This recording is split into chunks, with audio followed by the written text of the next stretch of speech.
Hey YouTubers! So guys, I did a non-spoiler review for Jigsaw just a couple of minutes ago, maybe about an hour or so by the time that this is actually getting out. I got all my excitement out on there. If you want to hear how that movie is, or how this movie is, without any spoilers, as little as possible to actually give my thoughts and opinions on that movie, please go over there, especially if you have not seen this movie yet, because I will be getting into spoilers here. I want to make that absolutely clear. And I don't want to spoil anyone who really wants to see this movie. I've heard a lot of divisive things from fans. But honestly, just getting into it just real quick, I love this movie. I thought it was really good. Now, a lot of people might say, well, how did you like this movie? Especially a lot of the naysayers. A lot of people think that, you have put so much time and energy and effort making these videos, discussing this stuff, being overly hyped about it. How could you go into this movie and consider it anything more of a disappointment if it wasn't the best movie in the franchise? And honestly, I have to say, just straight up, I don't expect that from movies. I don't expect every single movie to blow me away. I want to be enjoying a movie. Even if I'm a critic of it, even if I want the best for any movie, I want to just enjoy it. I want it to be the best of what it really can be. And with this movie being the 8th film in a long-running series, especially a horror franchise, Jigsaw is the best that it could have possibly been. And I've said this for months. I have made it absolutely clear that this is exactly what this movie had to be. And I'm going to break it down a little here before I get into the story and what I thought about it. Obviously, I'm going to miss a couple things here because there's just so many things that you could talk about from this movie. There's so many implications, so many sequel ideas, all this other stuff that is going to require other videos. So I'm really going to try to keep this one short. So just to be fair, this is my second time trying to record this review because I don't want to get too lost in the details and stuff that I could just do other videos for or aren't necessarily worth talking about. But with this video, I want to get everything out on the table. And the one thing I have to say here is I was not walking into this film, and I don't think anyone who's walking into this film should be thinking that we're going to see a revolutionary film like Saw, the original. We're not going to see a groundbreaking ending. We're not going to see the revolution of torture porn here, if you want to still call Saw torture porn. You're not going to see any revolutionary traps that are going to redefine the series. You're not going to see a revolutionary twist that's going to redefine the series and everything that you thought of or anything else like that. If you're expecting any of that from this movie, then you have unbelievable expectations, and I honestly think that you're hurting your enjoyment of this movie. And if you had those expectations, if you walked into the theater thinking any of that stuff, then that's why you didn't like it, and it has nothing to do, and you can't lie any of that on the feet of the people making this movie. Like I said, this is the 8th film in a long-running horror movie franchise. This film was never going to be anything more than what Saw was. The only thing it really could be, honestly, is on par with some of the best sequels of the original film. And if you ask me, it did that. It did that in flying colors. I personally would put this film, in terms of enjoyment level, just seeing it once, somewhere along the 3rd or 4th best film in the franchise. Putting it right up there when it comes to Saw 2 or Saw 6, somewhere along that enjoyment level. If you like those movies, if you're totally down with seeing a movie just like that, not anything revolutionary, please make sure to go see that. Anyway, the thing is, and I've been saying this for a while, a lot of people were naysayers. I just want to continuously give my thoughts and regards and praise to not only the writer team, Josh Stolberg and Pete Goldfinger. Those guys are incredibly talented individuals. Josh even more so because he's just so interactive with the fans, and I haven't been more excited about. The guy does giveaways, he does everything. He's so interactive, he's so willing to talk to everyone, and he wants everyone to feel happy and be excited about the film, and I just love that attitude, and I have to give him a lot of credit. A lot of people, when they were first announced, were very weary about the idea of two writers who had mostly focused on or best known for horror comedy franchises coming into a serious film like this.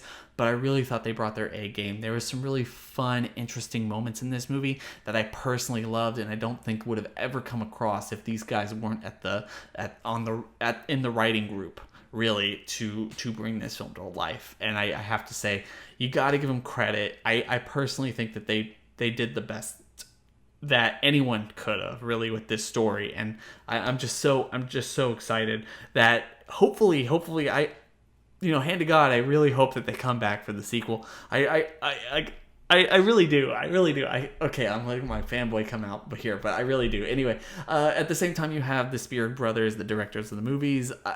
The movie, I've said this before. I said it in my non-spoiler review. These guys have made a flawless filmography at this point. Not any one of their films is bad. In fact, the majority of their films, all of them really are great. You have Daybreakers, which is an underrated horror movie franchise, probably. I mean, they could do a sequel to that movie. It'd be great. But it's a underrated vampire film. Predestination is a masterpiece of time travel cinema, and this movie is probably one of the better horror movie sequels, especially when you get up to 8. Think about that, 8. Think about how many horror movie franchises get to 8 films and are still as good as Jigsaw. I will give you all the minutes you can. Go down to the comment section below and tell me, argue with me even, what other horror franchise is as good as Jigsaw is? This is the 8th film. Predetermined context, formula, and all this other stuff. How many films are this good? None of them are. And I really want everyone to think about that, because I can't think of any. Anyway, they did a great job. This is really good sequel to this franchise. And if they were to do it, I don't expect them to. I honestly don't. If they were to do a sequel, I don't expect them to show back up. I would really like for them to get someone else. If they don't, I want them to do a sequel from this movie and anything about it. At the same time, Tobin Bell, the cast, absolutely fantastic, flawless, especially, and I just want to say, Tobin Bell, like always, just kind of kicks this movie in the ass. I mean, everything, anytime he's on screen, anytime you get to hear him talk, he breathes life into John Kramer's character, and thus really picks up this whole franchise and puts it on another level. And one of the things where we saw that really clearly was in Saw 2. And honestly, if we're really looking at it from a character perspective point of view, this movie is the most John-centric film since maybe the 6th one, or if you want to go even further, I would say probably the 4th one, considering the fact that we get a lot of him in this without getting any of him really in this. I mean, we don't see him a whole lot, and I'll get to this later. It seems to confuse a lot of people, not only the people I saw it with, some of the people in the theater were talking about it afterwards, but at the same time, I don't know why people are confused about the way time travel, or not time travel in particular, but flashbacks and everything works in this franchise. It's pretty well established thus far, and I'm pretty sure the people I went to go see it in the IMAX who had reserved their seats well in advance probably were familiar enough to not be confused about this, but I guess I'm wrong.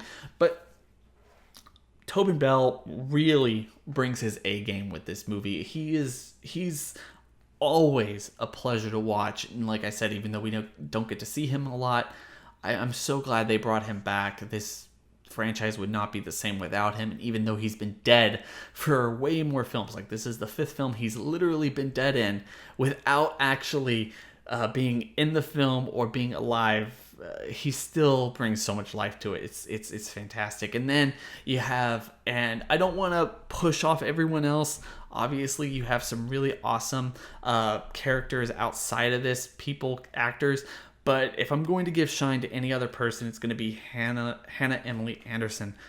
She kills in this movie. Literally every single scene that she's in, she's interesting, she's vibrant, and I want to see more of her character. Now, one of the things that they made us think, at least in the advertisements and at the very beginning of the film, that she was this new Jigsaw apprentice. She's obsessed with him. She's recreating all of his traps. That's what that room is that we saw in the trailer. She's literally been at this warehouse recreating his traps for funsies. And I think that that's crazy. I think that that's crazy. And she's such an interesting character, but she's not the apprentice. But she could be.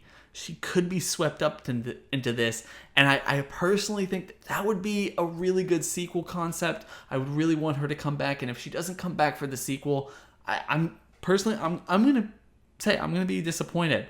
I think she brings a whole lot to it. And I want to see more of it.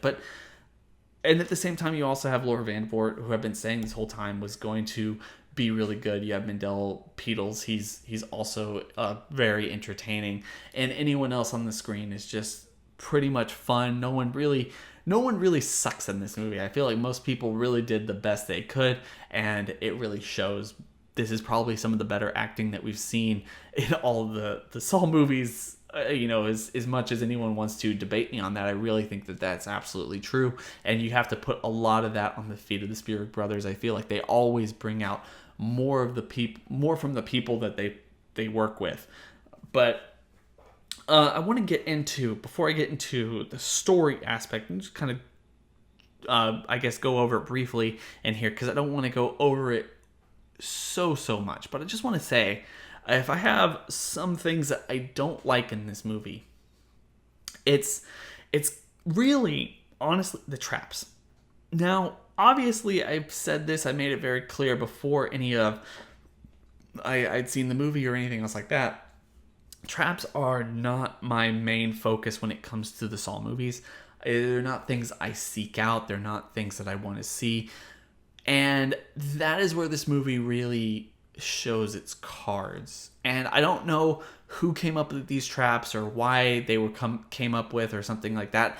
They're serviceable. In fact, I feel like the funnest one really in the entire film is this I guess makeshift operation where if you hit the wires, then the guy's legs kind of come off. That's just absolutely hysterical. I really liked it. The trap that we got, the very first look at any trap that we even got in this film, the grain silo trap, is really fun. I mean, it's just kind of crazy, really. And most everything else, I mean, they're serviceable, but nothing stands out. It doesn't even feel like maybe the laser trap at the end was supposed to be this film's cut your foot off or pit needle trap or anything else like that. Like I said, not my main focus. I know it's a lot of people's main focus when it comes to these films. It's one of the things the general audience really likes and expects from these movies. And honestly, I'm a little worried when it comes to that. They're not incredibly good. If there's any real criticism I have, is none of them traps come out the way that a lot of people wanted to. And I know a lot of people are going to equate that to whether or not this film is good. And I just implore people to think broader than that. Think beyond that. Think about characters. Think about story. Think about how consistent this movie is as compared to other movies and other franchises in the horror genre that get this far in. This one is competent. And it's absolutely ridiculous to think how hard it is to ask for competency 8 films into a horror movie franchise. And if you think about it that way, this movie is absolutely one of the best horror movie franchises ever. Not just the horror movie sequel, but one of the best horror movie franchises ever. And but with that being said, I've rambled on so much about things that I like and things that I don't like. The traps are really one of the things I don't like. I want to get into really the story. And like I said, I'm not going to go overly in depth, but the movie begins knee deep in a trap where you have this man being chased by the police and is shot from someone who they don't know, ends up pushing a button and starts the main trap that we've seen in the trailers. So you have 5 people waking up and having to go through a series of traps in order to free themselves, or at least they have to repent for something that they have done previously. And then obviously like any Saw movie, you have most of those people dying. One of the things that a lot of us were expecting before this movie began was there was a lot of callbacks and similarities to Saw 5 and the way that that movie was supposed to be, these people working together. That wasn't necessarily the case throughout this movie. They had to literally just repent for the things that they had done wrong, and that's not exactly what they had done wrong. I mean, they weren't willing to say that, yeah, I killed these people, I killed those people, yada, yada, yada, and thus they weren't really brought back, or they weren't freed the same way that he was saying or John was saying throughout the entire trap. The big twist there, and I feel like they ruined this. Maybe some people won't get this, but I know a lot of you did. And I know I did as well, and the people I went to go see it with, like my father I went to go see it with actually, and the people around me, I know that they got it as well. They gave away the trap. They gave away the twist even way too early in the film. Because as soon as, like I said, you have Hannah Emily Anderson's character, you have her recreating all these traps in her little factory or workshop area, and Matt Passmore character comes in. They're talking, and he goes over to the spiral trap that we had seen in all of the promotional material for Jigsaw. Obviously, even the poster, the very first poster that they gave us was that spiral trap. And she says, and I don't know whose decision it was to keep this, I don't know, it says, that's trap that he never used, and some people say they didn't need to say this.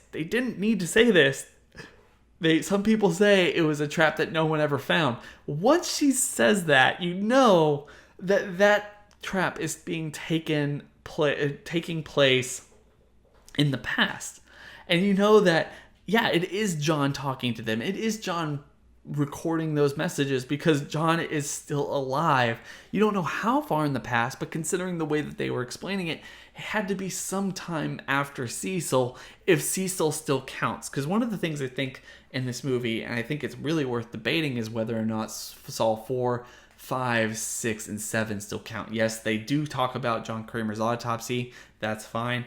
But at the same time, you go into that workshop of Eleanor's, and she has the gun revolver trap from Saw 2, which is weird to me. Maybe they found the bathroom, maybe they found the Saw 2 house sometime in the last 10 years, but up until Saw 7, which took place in 2017, at least in the chronological years of the franchise, they had never found that. Obviously, they had never found that because Dr. Gordon was able to trap Detective Hoffman in the bathroom without anyone finding him, allegedly, till he died. So how was anyone going to know what that trap was or where it came from the dark web if that trap was in her basement and she literally recreated it from her fandom of John Kramer in general? So I'm wondering whether or not this movie, I guess you don't really need to see any of the other movies. They're trying to keep it really vague.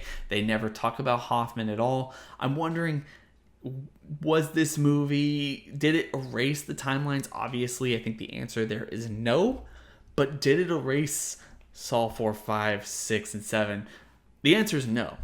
But I think it could easily just as be, if you want to have it be yes, because you have Matt Passmore's character at the end of this, Taylor, I think his name is, but I'm not absolutely sure.